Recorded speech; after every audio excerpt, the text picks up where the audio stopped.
Okay, folks. Okay. Let's talk about USC versus Notre Dame. The Trojans versus Fighting Irish. Who we got? Who we taking? Is Jeremiah going to get loose? Is Makai Lemon going to put up 400 yards? Who knows? All right, in this matchup, USC versus Notre Dame, number 20 versus number 13. I am taking the Trojans in this for the upset. Looks like Notre Dame is favored by 7.5 right now. Wow. Vegas is giving them 7.5. Okay. I don't see how Notre Dame's defense is going to stop this offense that the Trojans have going on right now. Quarterback Jaden Mayava has the #1 QBR in the country right now. That should be a red flag for anybody. They have one of the best receivers in the country right now in Makai Lemon.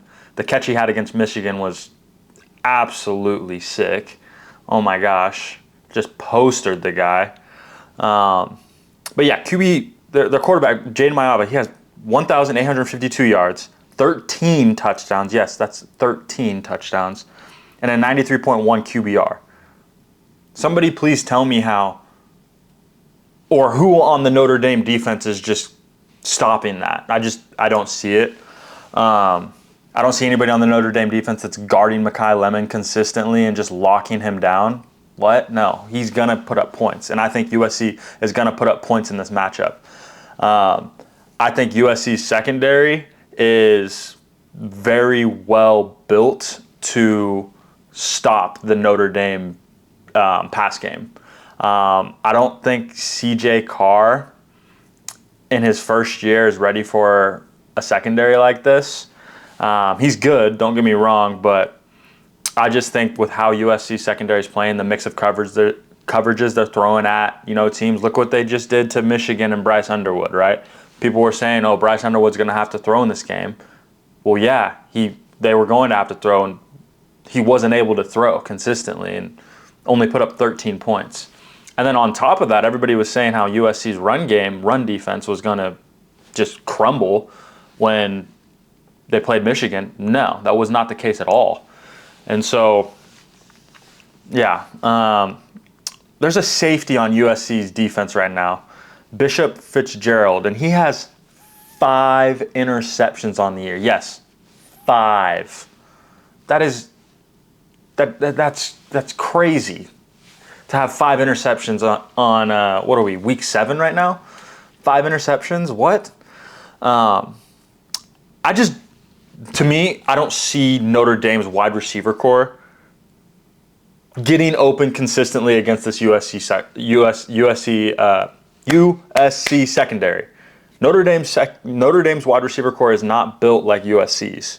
Okay, they don't have the talent, they don't have the speed, they don't have the quickness to consistently get open like how USC is going to do to the Notre Dame defense. Okay, so if this goes to a shootout, which I think it is, I do believe that USC wins that shootout by at least 7. I think Vegas has this flipped completely wrong. I think USC is going to win this game by 7. Also, another thing that people are ignoring is USC's D-line. USC's D-line is not something to be just ignored and just swept under the rug in this matchup. They got after Bryce Underwood and pressured him a lot and had him all over the pocket, and you can see it in the result. Let me look at their D-line. Yeah, they have 20 sacks on the year.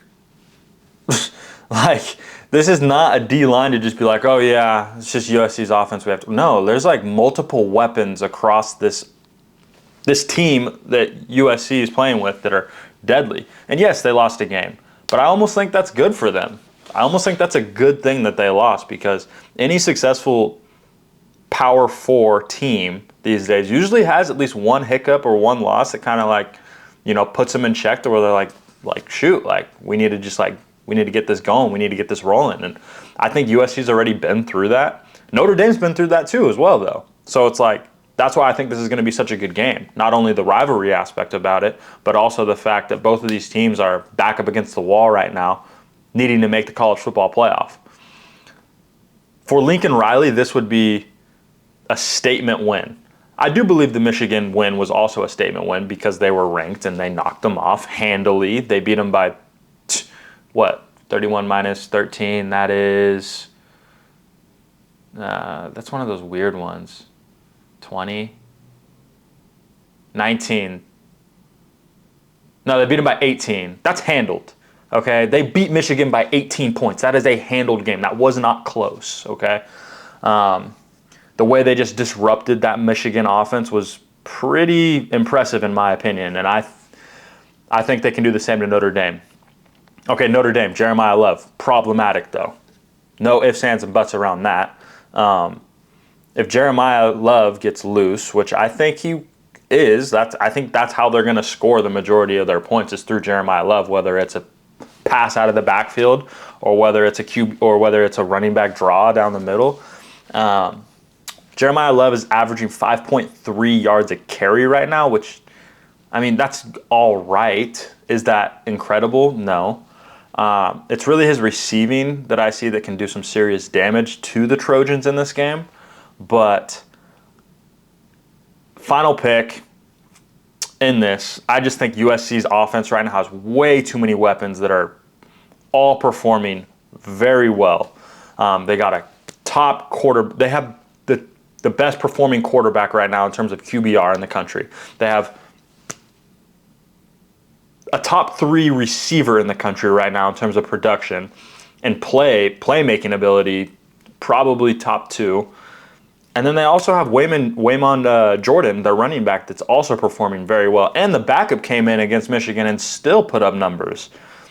So USC is averaging 47.5 points per game right now. I don't see how Notre Dame's defense stops that personally. Final pick, I got the Trojans, 28. I got Notre Dame at 21.